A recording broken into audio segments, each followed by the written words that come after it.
What's up, gentlemen? How are we doing, guys? Good, Joe. How are you? What's up, Sully? How you doing, man? Good, doing fantastic. 3A, 4A. We had some good games this past weekend, and our team got out to cover a lot of that stuff. But the 1A and the 2A is all set for the Final Four down in Peoria for the state championships this weekend. And again, our team will be up there covering that. As you can take a look at the brackets right here, Gav, kind of just give us the rundown here and give us a quick preview of what we're going to see this weekend. Yeah, I'm pumped. This is always one of my favorite weekends of the year.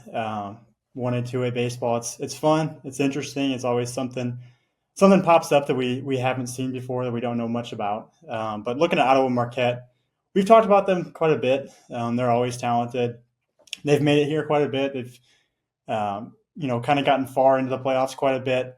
Alec Novotny he had a 7 strikeout complete game against Harvest Christian the other day. They got Sam Mitre, Carson Zellers, Charlie Mullen. Just quite a few good guys on their team. They're always good, and they always have guys that pop up and are talented. Looking at Route Catholic, they're 32-7, 1 through 9 left-handed hitters, which is really interesting. Don't see that a ton. Gibson City, Melvin Sibley, they're 22-7.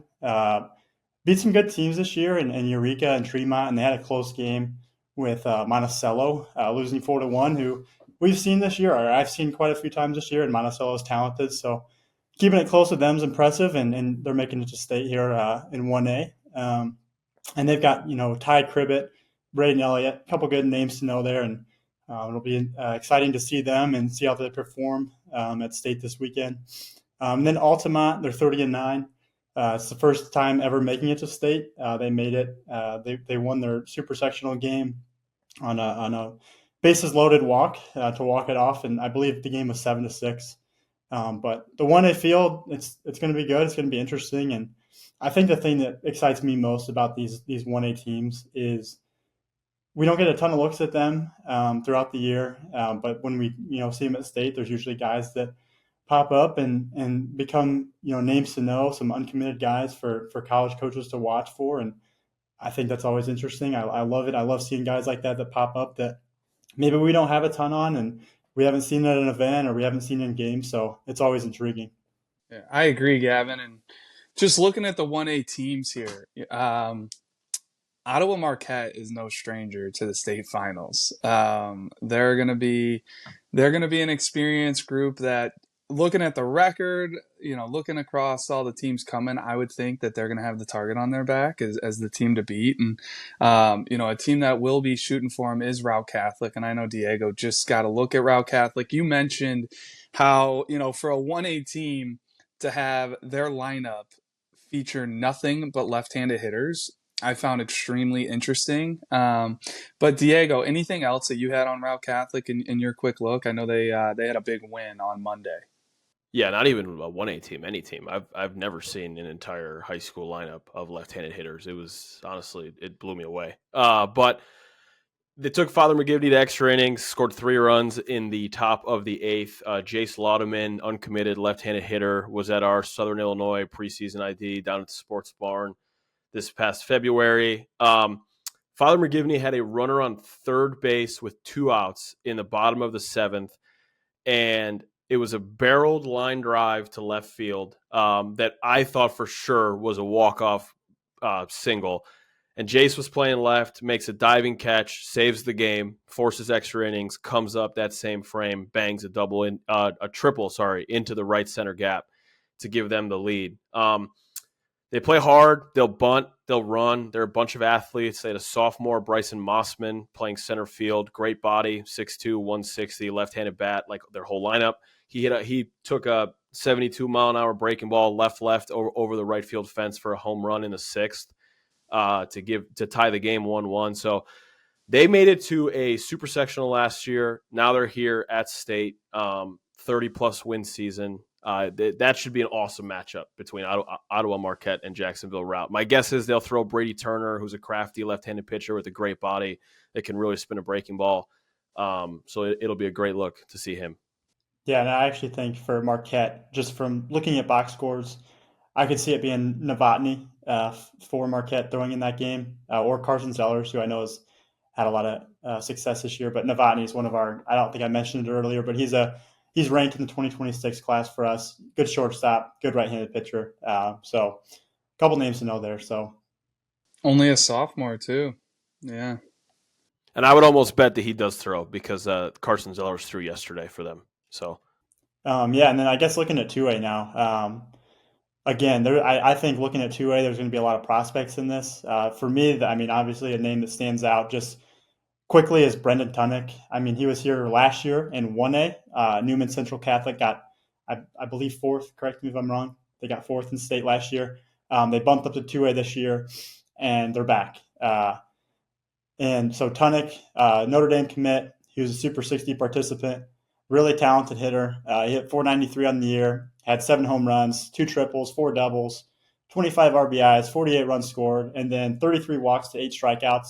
I know he got walked a ton this year. I think probably a lot of people knew who he was, knew what he could do with the bat, so probably pitching around him a lot. They got some other guys on that team too. Garrett Matznick, he's a 2026 plays shortstop. Ashton Miner's a freshman that catches for them. Joe Oswalt, Garrett Wolf, really good stuff for them. And then Evan Bushman too. He's a sophomore. He pitches quite a bit for them. He was 8-0 on the mound this year with a 3.35 ERA, 36 strikeouts to 7 walks. They have a really good team. I think we're going to see some good stuff out of their guys that maybe we haven't gotten a ton of looks at. I saw them last year, and Garrett Matznick stood out to me as a freshman playing shortstop for them. So I'm excited to see them. Obviously, kind of headlined by Brendan Tunnick, but I think they have a talented lineup, probably 1 through 9. yeah, so one thing that stands out to me, Gav, is that we have 2 teams in this 2A bracket that were 1A last year and are now at state as 2A. You touched on Newman Central Catholic.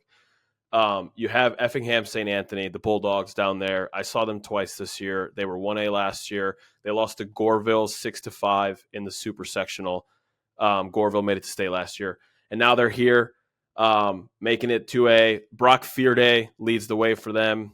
He's a big physical right-handed arm. Saw him pretty good. They're a talented, well-coached bunch. That's going to be an awesome game between them and Wilmington, who's a team that, Gavin, you've brought up a few times to us this spring.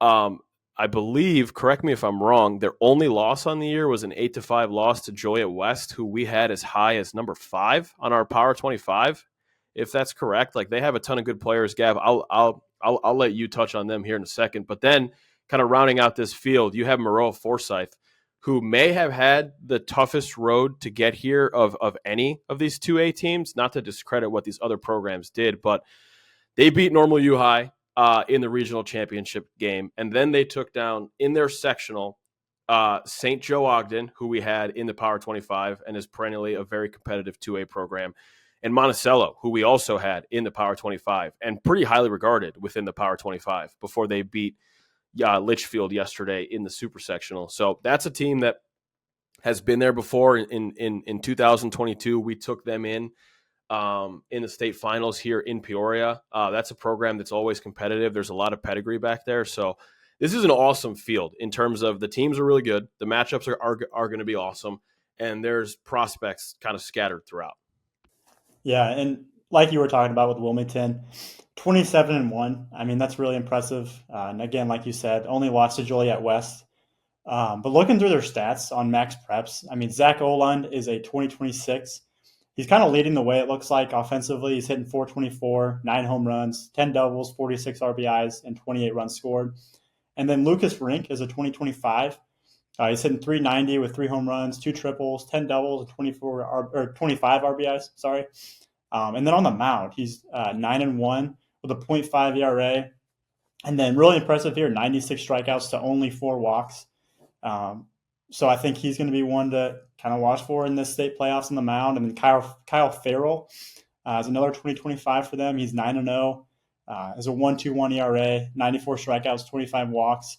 And then they have a sophomore, Ryan Kettman, who's 3-0 with a 0.31 ERA, 31 strikeouts, 5 walks, and 22 innings pitched. So I think with Wilmington, it looks like they've got guys that can hit. and then their pitching looks like it's really deep. So they're gonna be a tough matchup. It looks like teams are gonna have a tough time kind of facing their pitchers. It looks like they get a lot of outs and they don't give up a ton of runs. So I'm excited for this two-way set here too.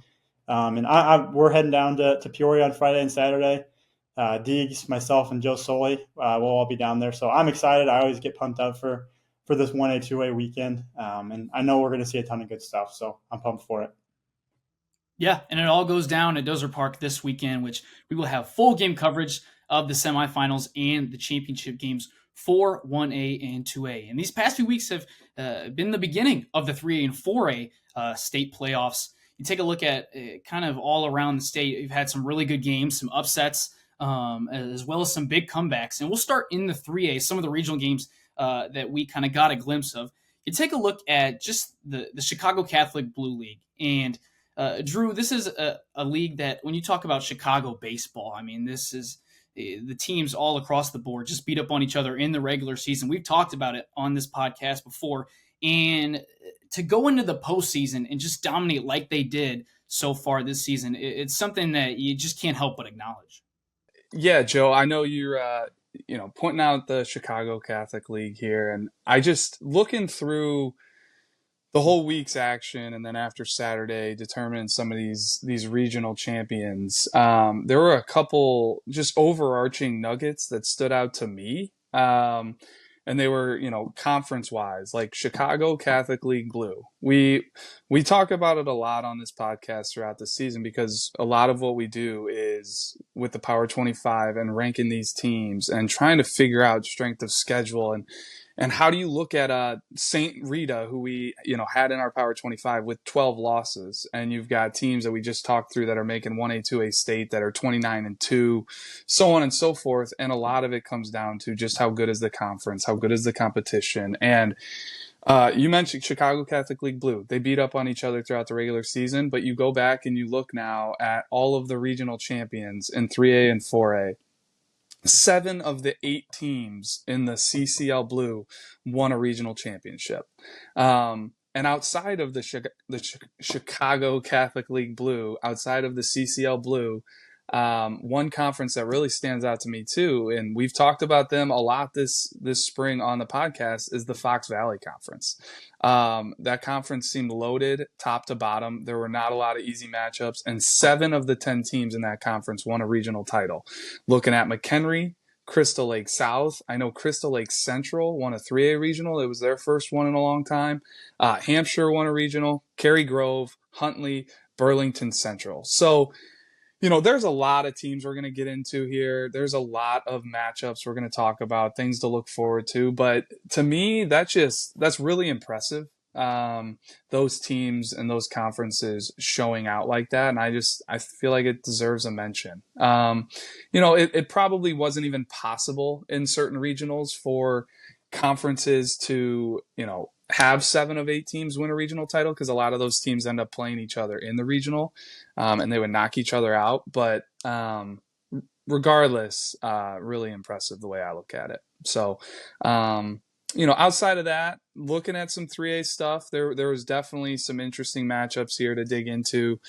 Gavin, I know one at the top of the list we're all kind of intrigued by is the Joliet Catholic versus Dunlap matchup. Joliet Catholic cruised past Pontiac, which we thought would be a really tough matchup there with Henry Brummel on the mound. But feel free to get into that. Yeah, and I mean, I've only seen Joliet Catholic once. I don't get a ton of looks at them like some of you guys have. But they're a team to me that looks like they don't make mistakes. They're going to make the right play. They're not going to make errors. They're not going to beat themselves. So you're going to kind of, if you beat yourself, if you make errors, if you're swinging at bad pitches, you're striking out, they're going to beat you, and they're not going to let up lightly. So Dunlap, they're a talented team. I've seen them quite a few times this year. They have some good arms. They have some good bats. But they're going to have to play a really good game to beat JCA because JCA isn't going to beat themselves. But I know you guys have seen JCA. I don't know if anyone wants to add anything on that, but I mean, they got arms. They're talented 1 through 9. Yeah, Gav. I mean, Coach Voss, one of the best to do it. His experience just in the playoffs will obviously play a large role in that, and just their their history as a club. They got one of the best staffs in the country. I mean, Voss, obviously, Ryan Quigley, one of the best pitching coaches around easily and probably in the state and probably beyond that. Yeah, you just feel good about everything they got going on and off the field with the coaching staff and their players. They're just going to be a tough one, even moving up to 3A. I think they've proven themselves all year already. Like, people can say what they want about being 2A and all that, but they did what they were supposed to those years, right? If they're that good, they did exactly what they're supposed to. And now they're 3A, proving themselves again. They've been towards the top of our Power 25, and they're going to be obviously looking to keep it rolling throughout the playoffs here. Look for a third in a row. Yeah, and kind of moving down there too. Like in this same sectional semifinal, you got Washington and Morris on the other side, which I just saw Washington this weekend, and I think they're a talented team. They've got some guys in their lineup that can be dangerous. Morris, I know, is a good team too. We've seen them quite a bit. We have them in the Power 25, and we've liked them. So I think looking at this sectional, it looks like probably Joliet Catholic is probably the favorite. But I think there are some teams in this mix that to me look like maybe if JCA comes in on a bad day and they're not playing their best ball, I think one of these teams, it seems like, could be capable of potentially taking that sectional. Yeah, Morris is definitely scary. They started off the year kind of slow, but they really turned it on at the end, and they've been playing some great baseball. I mean, they got a lot of arms that they can go to. Brett Bounds, Keegan Waters, Cody Del Favero, Jack Wheeler even. And they got a pretty potent offense too. So they're just a team that's been playing well. And as Tyler has said in the past, this is the time of the year you want to be playing your best ball. Yeah, I mean, they're going to be a scary one for sure in this grouping. I like all four of those clubs, Gavin. I think it should be a really, really good group there. And just moving through some other matchups, St. Rita advanced, and they had quite the scare there with Marian Catholic. They were down 12. I want to make sure I get it right because there's a lot of pieces to this story, but they were down 12-3 with 2 outs in the 6th inning, and they came back to win 15-12 in 8 innings. The big blow came in the bottom of the 8th, and it was Sir Jamison Jones hit a walk-off 3-run home run to end up, propelling St. Rita to I guess the sectional semifinal. But Coach Nee, we sent out an email to the coaches around the state just asking about impressive playoff performances, and he said it was one of the craziest games he's been a part of in his 27 years of doing this.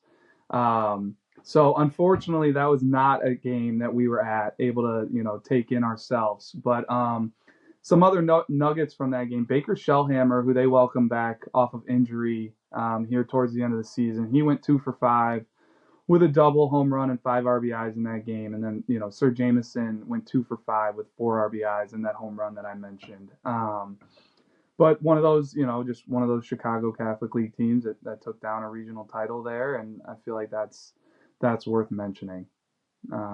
What other teams or nuggets do you guys see down here that stick out to you? Well, a team they could end up facing, or actually who they do face Wednesday, is Oak Forest. A team we probably, admittedly, haven't given probably enough love to so far this year, but Oak Forest is 31-6 right now. Pitching, it seems like it's been the story for the Bengals over there. Justin Gibbs is a junior who's 7-2 right now with a .91 ERA in 46 innings. They also have Nicholas Segretti, who is a senior who is 5-2 with a 1.26 ERA in 50 innings. And then they also have a talented sophomore in Andrew Dawson who kind of does a little bit of both. He'll start for him. He'll also come out of the pen for him. So this is the time of year where you like to see a team with pitching depth, and Oak Forest seems to have it right now. Yeah, in this Evergreen Park sectional, the top 4 seeds will be playing in the sectional semifinals. Obviously, you got St. Lawrence and Lamont on the other side, 2 really quality programs that'll match up. And then we take a look down and head over to the Rochester sectional, which we talked about in our previous podcast. Obviously, a lot of talented teams on that side of the bracket. But for that 1 and 2 seeds for them, on the 2 p.m. game this Wednesday out in Rochester. We'll see the top 2 seeds in the sectional in Chatham Glenwood and Muhammad Seymour. Yeah, that's going to be an interesting one for sure. Um, I don't think Glenwood's going to have Appenzeller going. I would have to double check, but I believe he just threw in their last game, so I don't think he would be able to throw. And Muhammad Seymour, same thing. I'm not 100% sure if Orton's going to be on the mound, but I mean they've got some. Both teams have really talented pieces. They've got scrappy lineups, and I mean we've talked about them last week, but Muhammad Seymour has Gavin Bailey. I know they've got other guys in their team that are talented too, but these are two of the top teams that have like a true ace on them in the Central Illinois area. So I think whoever makes it out of there, like just moving forward, it'll be interesting to see how they fare when they have that their top guy on the mound. But Glenwood's got another guy, Dylan Huff too, and they've got a couple good arms on their team. They predominantly do. So I think it'll be an interesting matchup to watch for and see how it plays out. So moving forward, guys, those were just some interesting things we saw in the 3A bracket. There's a lot more to mention. Like I know Bennett had a thrilling 1-run win over St. Francis and plenty of other games as well. But we'd be here all day. Looking at 4A, a lot of cool storylines, a lot of stuff to keep an eye on, some good matchups coming up. One just starts out in this Revis sectional, just looking through the bracket. Brother Rice won their region championship, taking down Lyons Township in a good arm, 4-1. Mount Carmel knocked off Revis 4-1, so they're going to face off on the bottom side of that sectional. And at the top, you have Nazareth, undefeated, kind of the top of the class here, just waiting, doing their thing. They kind of breezed to their region championship. And Nazareth faces St. Ignatius. So you've got 3 CCL teams in there, 3 CCL blue teams, and then you've got Naz. Should make for a lot of interesting baseball coming out of that sectional. Whoever wins out of that Brother Rice Mount Carmel matchup is sure to give a heck of a fight in that championship game. So that's one just right off the top that I have bookmarked as an interesting sectional. As we move down here, we've got a bunch of Lincoln Ways in the next sectional. We've talked about them a lot, but Lincoln Way Central is one of the hotter teams in the state. We juiced them in the Power 25 in our last update because they seem to be playing the best baseball of the year. They took down Lincoln Way East in the region championship, which is always a hard matchup, taking down a John McCarthy club, especially when you've got guys like Tyler Bell, so on and so forth, Ethan Godlewski. But we're looking at Lincoln Way West here versus Lincoln Way Central. And to me, this could very easily be a super sectional type of matchup. I feel like they're two juggernauts kind of going at it. Lincoln Way West has been towards the top of the Power 25 all season. Lincoln Way Central playing hot, playing well, like I mentioned. They're as hot as anybody. So, anything else that you guys see? Because I know at the bottom of that bracket too, the bottom of that sectional, there's no slouches as well in Providence Catholic playing Andrew. So there's a lot of interesting stuff coming up. I think the thing to note with this Lincoln Way West, Lincoln Way Central game is both teams use their ace on Saturday to get to Wednesday. So, you're not going to see Luke Menzik for Central, and you're not going to see Connor Essenberg for West with both of those guys going Saturday. So I think it just adds even more intrigue to this matchup on Wednesday. And we mentioned Providence and Andrew. Andrew, I would say, had one of the wins of the postseason so far. We were really, really high on Joliet West. They had been playing great baseball. They had been, I guess you could call it dominating. Their offense had been putting up a ton of runs. But Andrew was a team that we had mentioned on this podcast multiple times as a squad that seemed really interesting. They had some good wins under their belt. They seemed to play teams tough. We never gave them the benefit of the doubt and put them in the Power 25, and shame on us is what it's looking like, because they knocked off Joliet West there 10-3. They're going to match up with Providence Catholic. This time of year, just in general, like nothing's a sure thing. I think that's going to be a really, really good matchup and could cause for a really good sectional final there, depending on what teams come out of those semifinal games. Yeah, and in that matchup that Providence had, they had to squeak by the regional championship game against HF. They actually walked that one off in the eighth inning. You take a look at a program like Andrew. I mean, they are red hot at the right time. So a good matchup to look forward ahead in that sectional. We take a look at some other ones. Yeah, this Illinois Wesleyan sectional here. I'm just going down the list, and every single one is intriguing me. There's all kinds of interesting matchups, and Edwardsville doing their thing. Come postseason time, that's when Edwardsville, they understand it's go time. I would let Diego talk more on this, but they're right now being led by two sophomore arms. That's who kind of led them through the regional to win the title there down south, to knock off Collinsville and O'Fallon. They did not give up a run. They are going to be a tough out, and they match up with Alton here in the sectional semifinal. And then right underneath them, waiting, will be either Normal Community or Bradley Bourbonnais. And Normal Community, I mean, Gav, a couple podcasts ago, you and I both kind of picked them as a team that we could see making a run. They've got a ton of arms. They have enough positionally. They seem to be a pretty veteran group. But the story here, to me, is Bradley Bourbonnais. Bradley Bourbonnais was a team coming into the year that, on paper, we really liked. They caught our eye. Cody Freitas, two-way guy, but really does it on the mound. And they had a tough majority of their season, especially early on. I don't think Freitas was pitching. He did come back a couple weeks ago, started throwing. Pitch count was low, but at least getting him in the mix. And here you go. They win a region championship. They beat Plainfield Central 6-2. But their first game of regional was really the story. They knocked off Manuka 3-2. And Manuka was a team that, I mean, personally, I really loved. Like, they were as deep as anybody, I thought, positionally, with some standouts in the lineup. And Bradley Bourbonnais took them down, and then they proceeded to take down Plainfield Central. And here you go. You got Bradley Bourbonnais playing their best baseball at the right time. Not making us look completely foolish for throwing them in the Power 25 at the beginning of the year. And some good matchups ahead in that sectional. And moving down the bracket, as we take a look at the Plainfield sectional, obviously a lot of good teams throughout that one. And we got the top dog in the 1 seed in that sectional, Downers Grove North, making it after beating Oswego East. They're going to take on Aniqua Valley team, who was the 12th seed actually in that sectional, but figure it out at the right time in the playoffs. And you take a look at the other side in the semifinal for that sectional, Plainfield North, a team that has been on a big win streak and had a huge win against a really solid Downers Grove South squad to win that regional championship.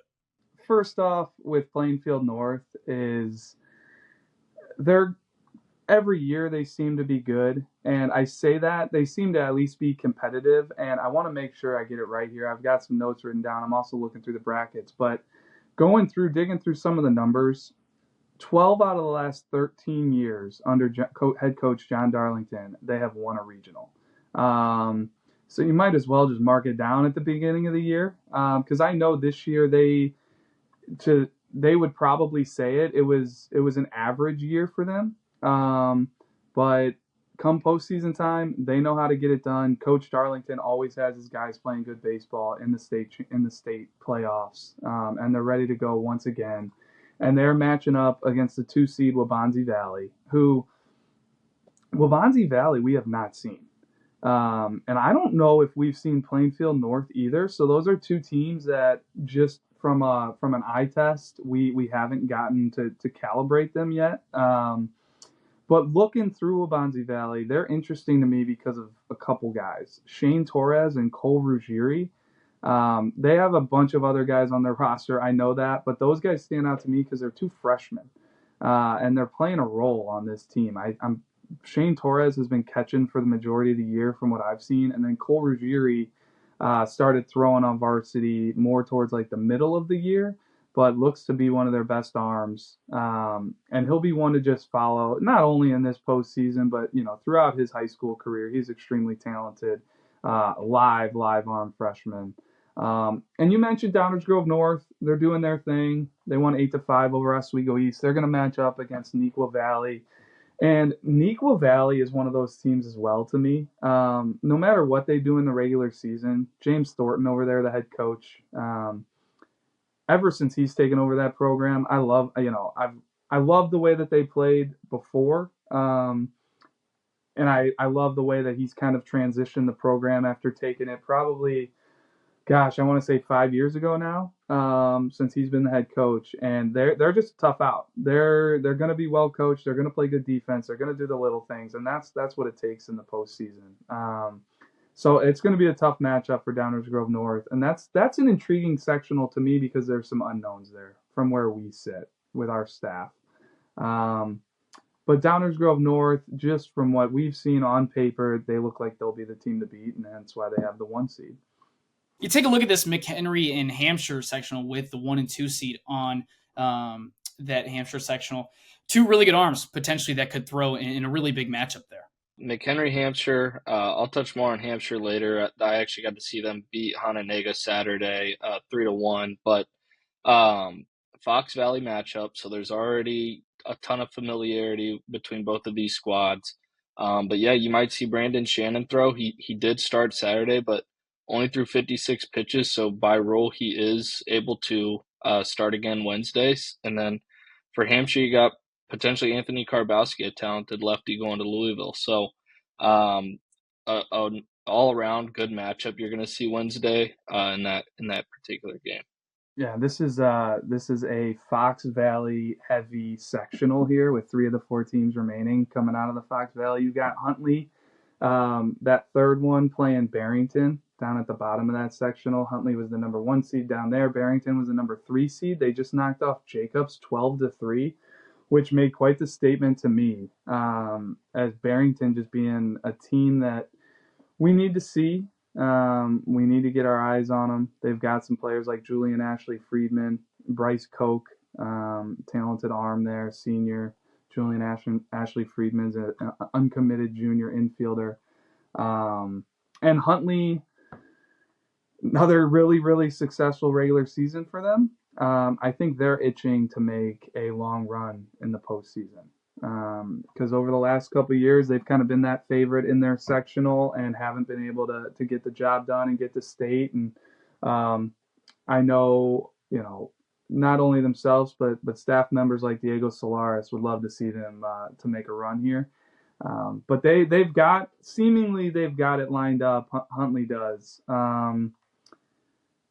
They rolled through the region championship. They outscored opponents 33-1. They've got the arms. They've got the power in the middle of the lineup with AJ Putty. You've got Ryan Dabe over there. You've got a good infield. You got TJ Jakubowski playing, shortstop, hitting left-handed. There's a bunch of other, players to mention there. But Huntley definitely should be a team to watch out for. And just looking at it on paper, like some of these other sectionals, it would not surprise me if any of those 4 teams came out of that sectional. And yeah, Joe, I'm moving down my list here, and I've got the St. Charles North sectional pulled up. One team that I just saw that made the sectional semifinal is Lake Park. They're a team we've been high on all year because they are senior heavy. They've got plenty of arms. They're that well-coached team, kind of that cliche phrase that we've been going to a lot, like well coached, they're going to do the little things right, they're going to play defense. Like there are a handful of teams that are that, and Lake Park is the definition of it. I just saw them beat Willowbrook 4-1 over at Willowbrook. It's an interesting game. Willowbrook jumped out to an early lead. Lake Park fought back. But what Lake Park does is they're constantly trying to put pressure on you. They make it very hard in the postseason. The nerves are already high, and they just try to add to it when they're at the plate. From their bunt game that they like to put together to fake bunt slashing, having a runners in motion, hit and runs, and they've got a lot of guys in the lineup that can handle the bat that allow Coach Colucci to do things like that. I want to look at my notes, but like hitting down in the 5-hole was James Kelly, left-handed hitter, right in the middle of that Lake Park, order. And he's not like a home runs doubles guy. He is a handle the bat and let's get action going. I saw him safety squeeze and run a 3.74 down the line. They were slashing up and down the lineup. It doesn't matter how many outs they have. I really, really like the brand of baseball that they play, and they're going to match up with York, and it is going to be the ultimate matchup because they're going to be facing Ryan Sloan. So what's going to be really cool about that is they're going to test Ryan Sloan. How does he get off the mound? How does he handle his position? How does he hold runners? Now, first they got to get runners on base against them, so that will be a task amongst itself. But a really, really cool matchup there with a lineup that can manufacture runs and put pressure on people versus the top arm in the state. If there's one guy you want to have the ball right now in the state of Illinois, it is Ryan Sloan. So kudos to York for winning another region title. They made it to state last year. Coach Kalale over there, you could say they're just another team that does it right. They are going to be tough to beat. And at the top of that sectional, you got St. Charles North versus South Elgin. And South Elgin came out of nowhere. We have not seen them. They came out of nowhere to us. That's on us. But they beat Bartlett, the 5 seed, 12-3 in the opening matchup. South Elgin's the 12 seed. They won 12-3, and then they knocked off Batavia 5-0 in the region championship. Now they face St. Charles North, who's long been on our Power 25. We really like their club. And 2 really interesting matchups in that sectional. Another 1 seed to look at in the Chicago Lane sectional is New Trier, a team that has really climbed up the rankings and right now currently sits at our number 2 in the Power 25. They've been dominant, and it was a historical day this past Saturday as they got a big regional championship win over Niles West. Coach Mike Napoleon rattled off his 1,000th career win. Kudos there to Mike Napoleon. That is one heck of a career. That is impressive stuff. And it's not a surprise if you watch his teams play. It is a very polished group that everything that they do, you can just tell that there's method to the madness. They're well coached. And that's such a large number. I don't even know how to put it into words. So really, really cool stuff there, because I know this is his last year doing this, and to hit that 1,000 win mark has to be a nice feather on the cap there. But they'll face Evanston, and Evanston to me is really intriguing. They were a team that preseason we were talking about. We never did collect enough information on them to really make our confidence feel high enough to plug them in over some other teams, and they got left off the Power 25. But they were really good last year. We figured they would be good again this year, and here they are, sectional semifinal. They knocked off Loyola Academy 5-1 in the region championship, and we got ourselves a good matchup there with Evanston and New Trier at the top of that sectional. And then going down to the bottom, Glenbrook North, team that was kind of in and out of the Power 25. They made a quick appearance a couple weeks ago, but they've got plenty of talent. Ethan Bass, just right off the tops, he's our number 1 ranked 2026 in the state, going to Illinois. Chase Peterson, an uncommitted 2025 outfielder, really talented, that I know showed well for Tyler Deffelball and his look at them this year. And they've got some other guys that aren't just popping off the page to me right now, but quality group, and they will face Elk Grove in that matchup. And Elk Grove came out of nowhere, knocked off the number 2 seed in the region semifinal.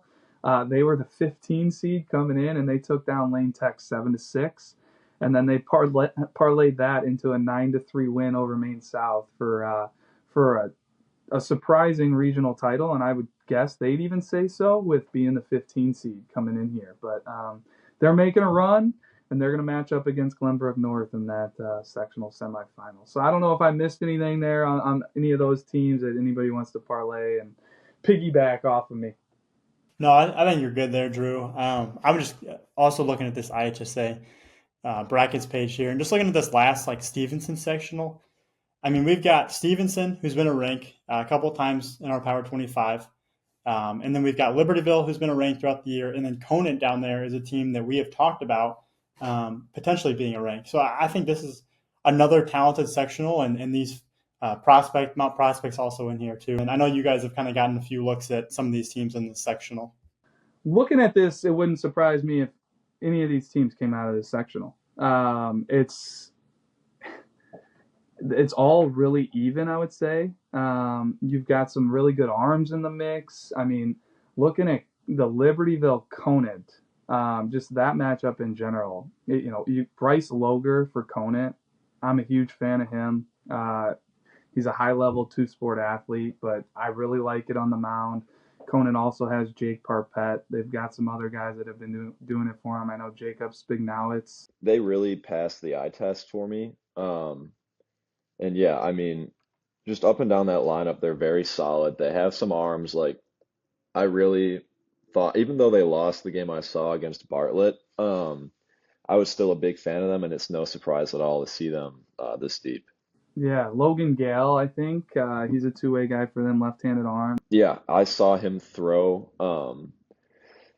He didn't have his best day. It was like his first in-game look, but there's some real arm talent there that, like, if he's gotten his reps and his innings in this year, like he could be a very valuable piece for them, especially this time of year. So no, I like Conan a lot. And yeah, I mean Libertyville is a very strong club too. Like Josh Holst is kind of their ace, and then Chase Lockwood, sophomore, and they have another dynamic offense with just guys that we like up and down.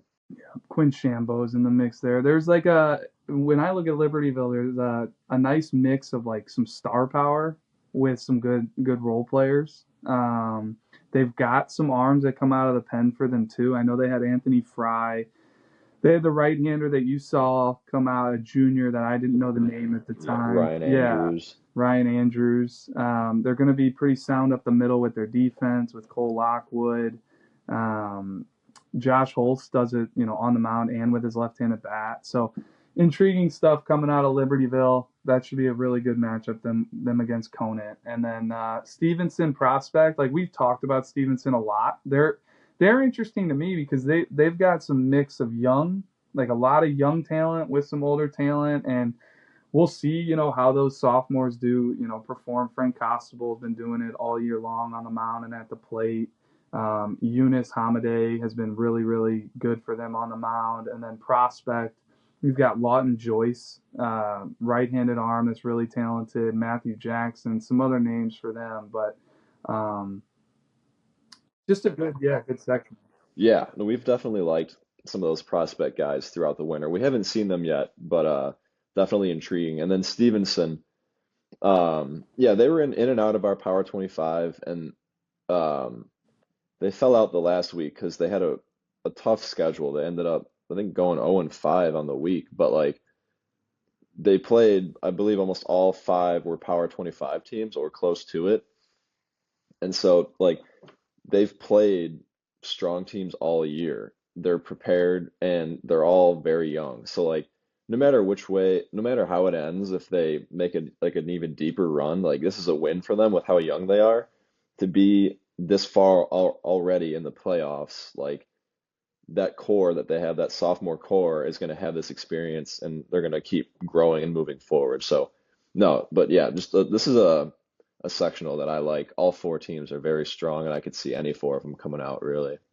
This is one of my favorite weeks of the year too, because all 4 classes are all still playing. You've got the 1A, 2A state finals coming this weekend, which is always, I love the buzz down there. There's nothing like Dozier Park, Peoria. For me, it's kind of the kickoff to the summer. That Friday morning walking into Peoria, beautiful ballpark. You've got a lot a lot of towns just giving a lot of love for their high schools, which is really, really cool to see. But then you've got all these huge sectional final matchups that'll be coming on Saturday with the super sectionals right behind right around the corner there on that Monday. It's an exciting time, and there's nothing like the atmosphere of these playoff games too. And these guys know it's one and done. Which, fair or unfair, it is what it is, and that's the format and pressure-packed environments. And I love when guys kind of rise to the top. That's what it's all about. A Sir Jamison Jones hitting a 3-run walk-off and in the 8th inning to propel Rita. Just that's what it's all about. It's not about winning on a walk-off walk. It's when these guys are performing at their highest levels and they're getting it done and propelling these teams, because they're lifelong memories for these guys. So. And Drew, aside from the gameplay, you finally get sun. It's warm, like it's not that cold, windy Illinois weather.